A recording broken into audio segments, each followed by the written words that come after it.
and gentlemen, welcome back to Talk Show. In a continuation of discussion on the subject of Japanologists in the making from last week, we again are very happy indeed to have three young American scholars as our guests. They are so interested in Japanese affairs or things Japanese that they are taking very intensive courses in the Japanese language at the Inter-University Center here in Tokyo. We are going to have five items to cover today.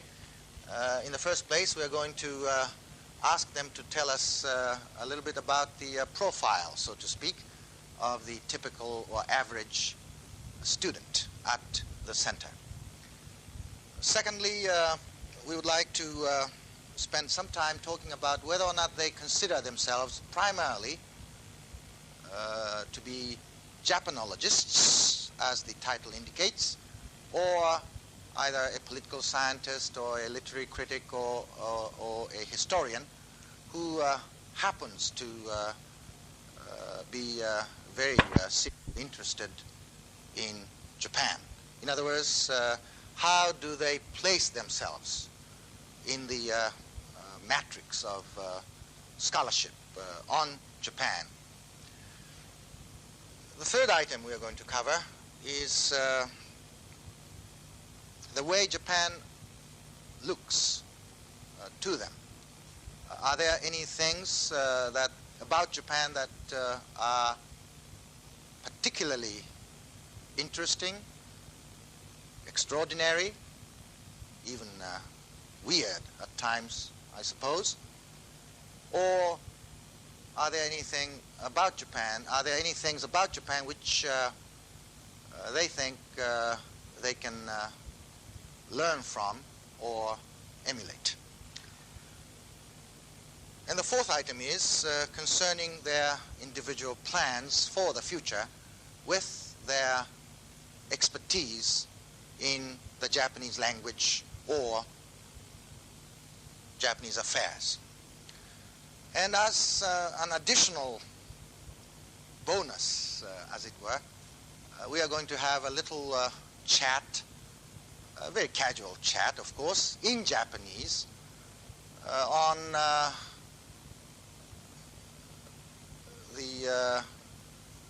their history of Japanese language acquisition, how they have become so proficient in the Japanese language, which some American professional scholars of Japanese have mentioned that perhaps it is the most difficult language to learn for Westerners. So this is the format that we are going to follow today.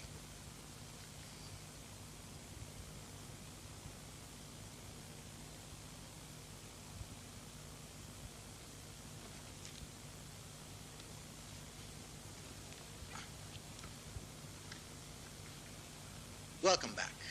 Hello. Mr. Calder, I'm sorry. Would you say just a few words of greeting to the audience? Hello, it's nice to be back. Thank you, Mr. Calder from Harvard University. Now we have Ms. Gable, who is from the state of Wisconsin, who is a student of Japanese literature. Would you say just a few words to the audience? It's nice to be back. Thank you. Mr. Gable. Miss Gable, I'm sorry. And we have Mr. Arneson, who is a historian, who is from Yale University, and who hails originally, I understand, from the state of Minnesota. That's correct. Well, it's nice to be back, and I hope that in the last few minutes of the show you'll bear with us in our inadequacy in Japanese. Thank you very much. Now, the first item we are going to deal with is the profile of the typical or the average student at your center. Of course, you represent perhaps the typical or average participants in the program at the center, but perhaps you can tell us a little bit about some of your colleagues whom you personally know very well and whose academic pursuits or areas of specialization you happen to know fairly well. Would you start? I would think perhaps one of the most distinctive things about the students at the Inter-University Center is that many of them have considerable background on Japan or have spent time in Japan before they came to the center. I'd imagine probably half or two-thirds have lived in Japan in some way before they came to the center itself, and probably the average person has studied Japanese both in the United States and in Japan for about 3 years, I would say, before coming. Ms. Gable, may I assume that most of the students at the center are from the United States? Are there anybody from, say, Canada or the United Kingdom? Or Well, this year, everyone but one person is from the United States. The other person is from England. And so it's mostly for Americans. And as far as what we're studying, I think that there are 12 of us in literature and 6 in history. I know how we break down. But I think those are the 2 largest groups, and then there are varied interests in business and law and linguistics. I see. Are you outnumbered? I'm, of course, talking in terms of the sexes. Yes, I think this year there are more women than there ever have been. But More women? More women than there have been before, I see. but it's still probably maybe 1/3 women as compared to 2/3 men. May I assume, Mr. Arneson, that most of the students are postgraduate students from different American universities? I believe that there is only one student this year who is currently an undergraduate. I'm not sure on that, but there are some who have just graduated from undergraduate institutions and have not yet entered graduate school. I'm not sure. I think there are perhaps 2 or 3 or 4 in that position, and then there are several people who have just completed an MA or are MA candidates, and then PhD candidates. I see. Tell me something about the faculty. Are they mostly Japanese by nationality or some foreign teachers? They're all Japanese. They are all Japanese, except for Ken. Yes. Does Ken Butler teach any course as such? He teaches a special instruction program in Bungotai and also in Kambun. But aside from that, all of the instruction is done by the Japanese faculty.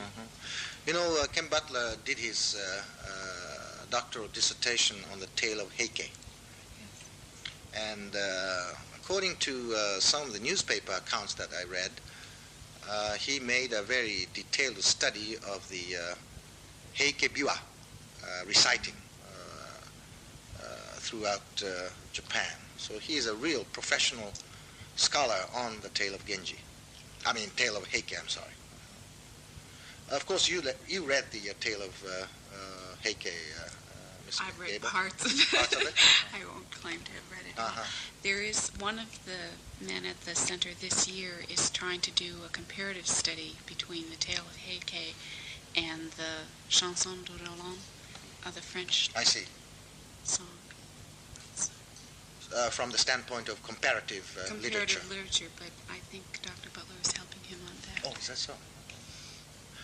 May I so assume that most of the students who I understand number 33 or 34 currently, would you say that most of them will become Japan specialists in one way or another?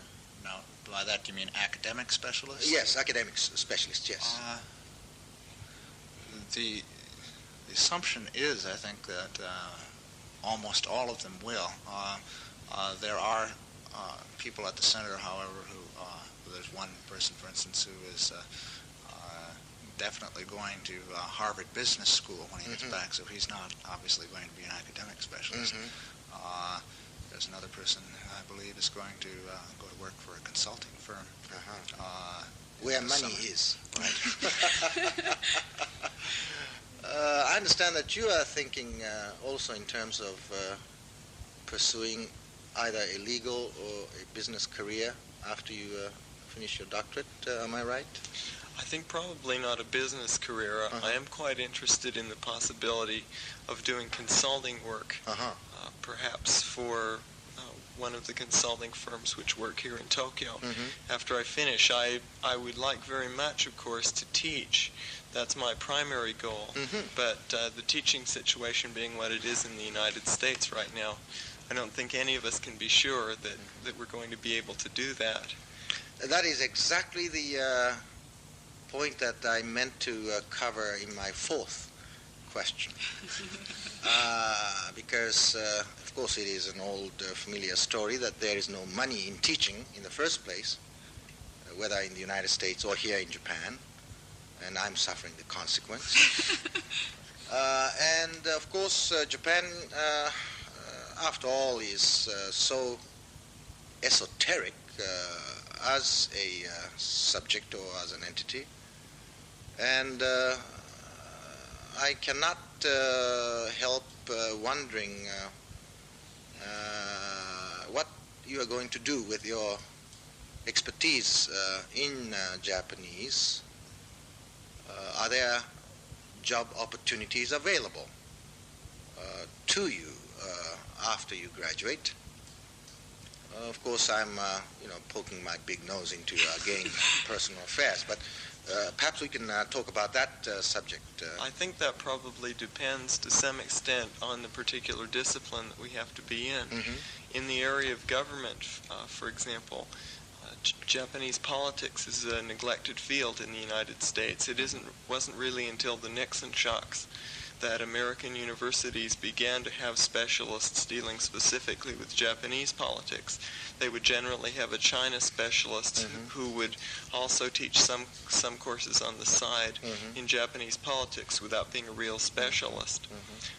The Japan Foundation and also the American government has supplied quite a bit of funding lately for the expansion of political science programs relating to U.S.-Japanese relations in the United States.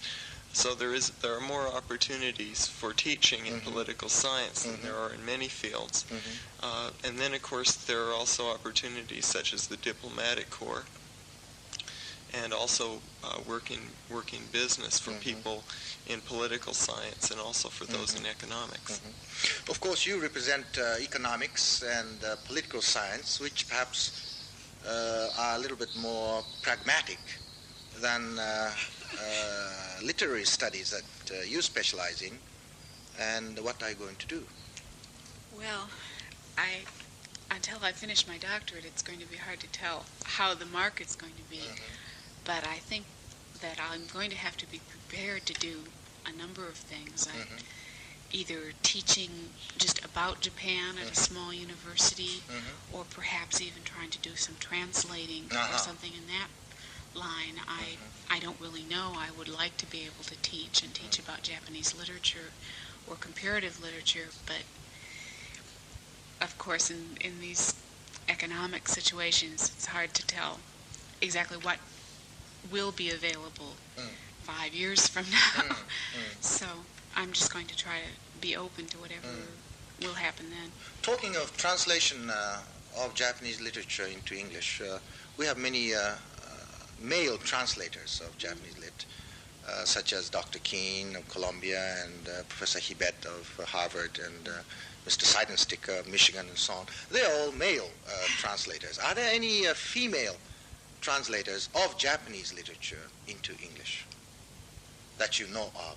I know that I have read some things by some female translators. You've put me on the spot, and I can't think of any names right now. I didn't mean to put you on the spot. Well, it's true that none of the really famous people of, say, real literary background are of that way. There were a few earlier translators Amy Lowell was one who did some translating, but most of the what you would call more intellectual translations, the better translations, have all been done by men. And I think that it remains for my generation of women to really start doing translating. Of course, you are a chemist turned historian. What are you going to do with your background in history? Well, it kind of depends, as Mary said, on what happens to the job market. Mr. Hall tells the story of back in the late 40s or early 50s at Harvard. His group of people sitting around worrying about what on earth they were going to do when they had their degrees and went out and had to earn a living. And they were convinced that disaster might be in the offing. And when he was talking about his group, he was talking about himself, Donald Keene, and people like that. And fortunately, for their generation, job opportunities expanded. I expect that we can't anticipate a situation quite like that in the next few years, but for that reason, I'm trying to keep my options as wide open as possible. Therefore,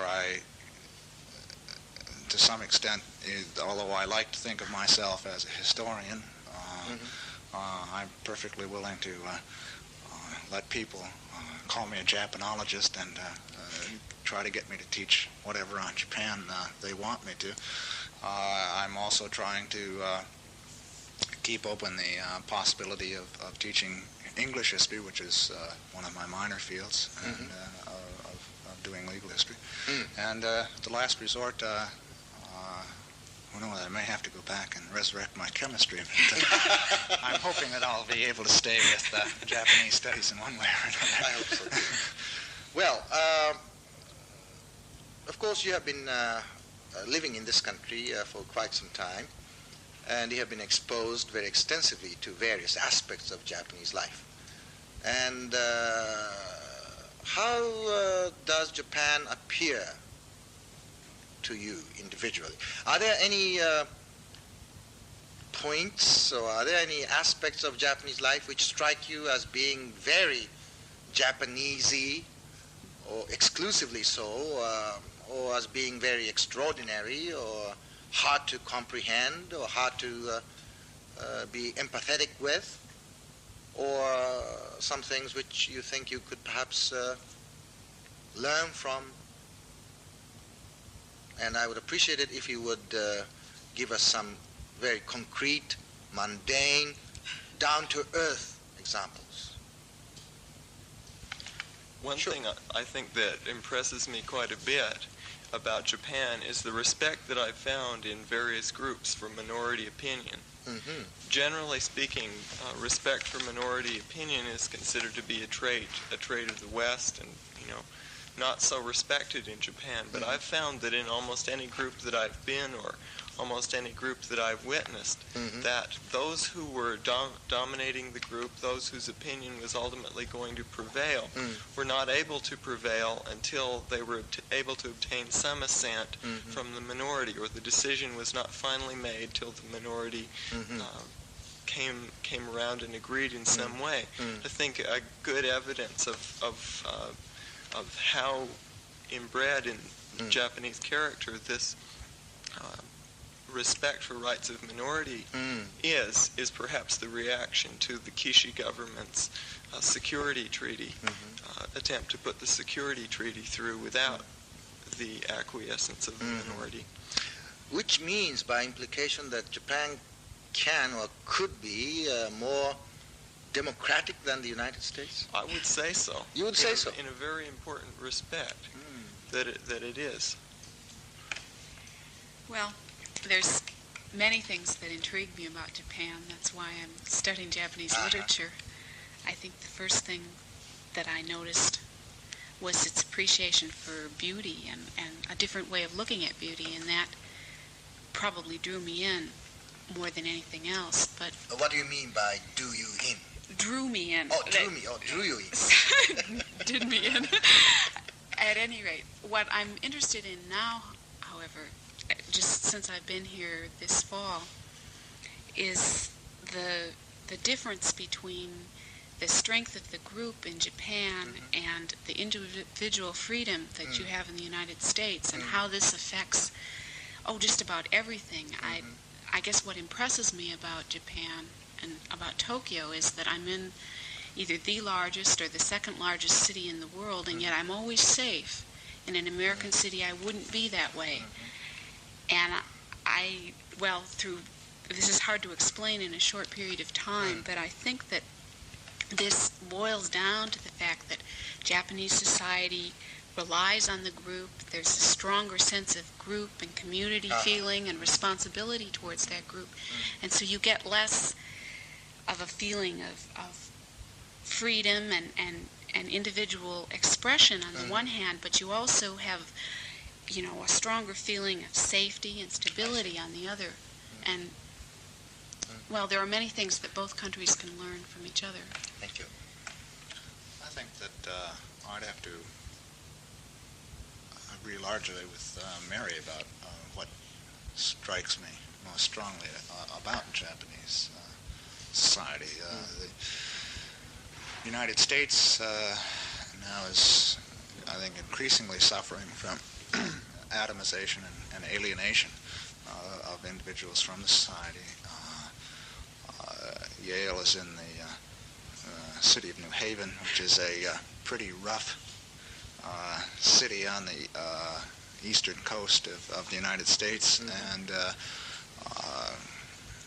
we heard that recently a Yale student was murdered near a campus for no visible reason. And in Japan, there doesn't seem to be the amount of violence and crime produced by a mixture of ethnic groups in the United States, and although I'm sure that there are the same sorts of extremes of poverty and wealth in Japan as that there are in the United States, they seem in the United States to be accentuated perhaps by ethnic differences and by other sorts of distinctions, which for one reason or another don't seem in Japan to produce the sort of problems that...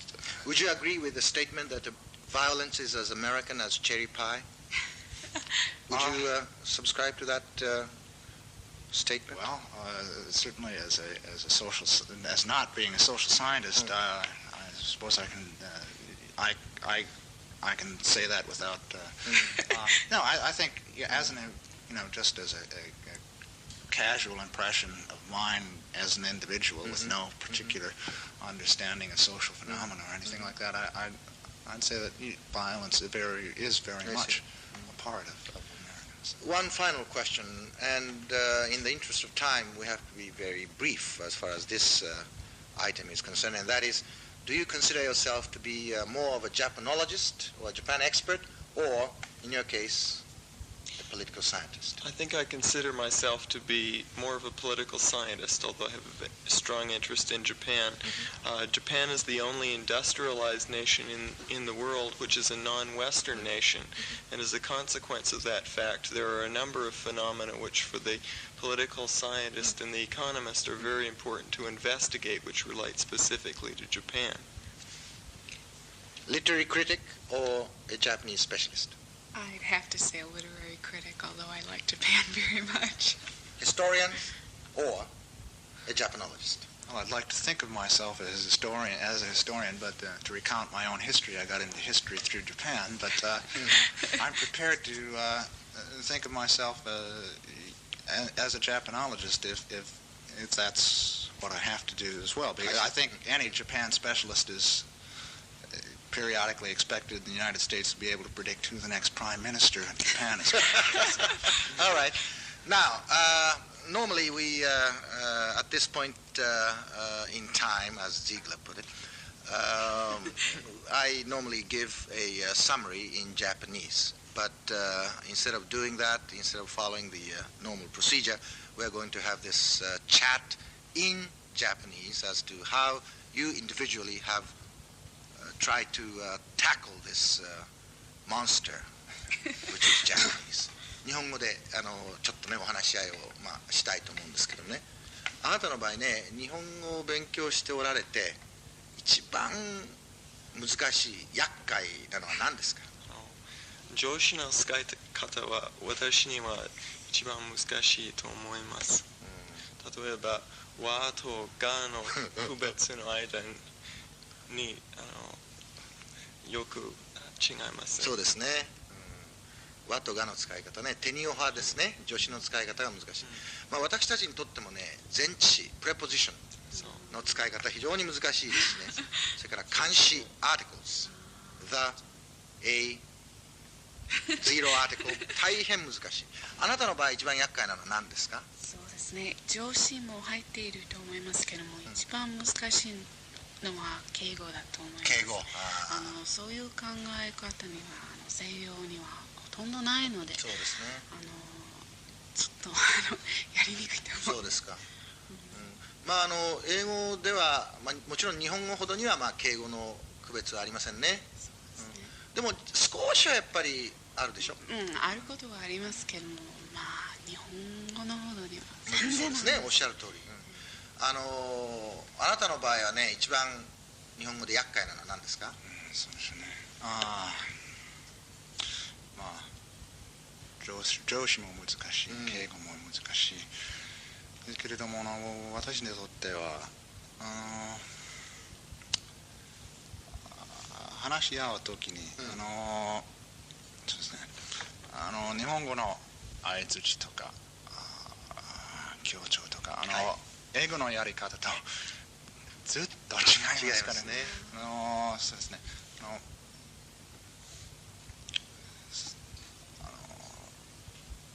英語の私のような英語を使っている人にとっては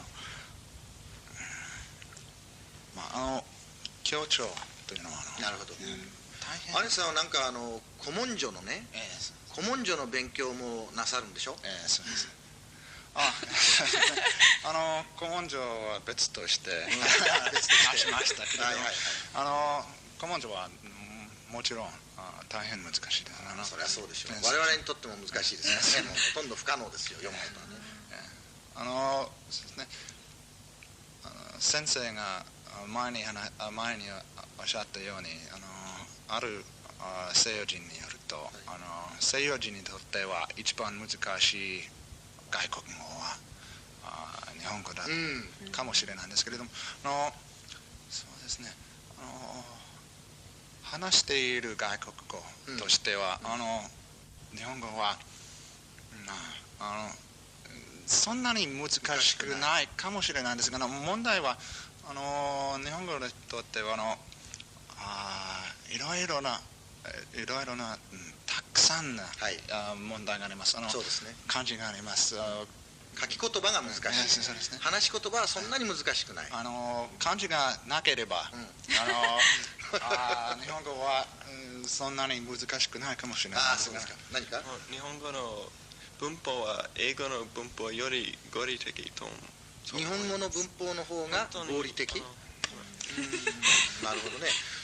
象は鼻が長いなどというね、日本語の有名な本があるんですけれども、その象は鼻が長いというのはね、英語の文法に当てはめて考えるとちょっと不合理に見えるんですけれどもね、しかしそれは日本語には日本語自身の論理があるわけですから、英語にならないからといってだから不合理だということにはならないですけどもね。しかし日本語の文法の方が英語の文法よりももっと合理的だとおっしゃった外人は私はあなたが初めてですね。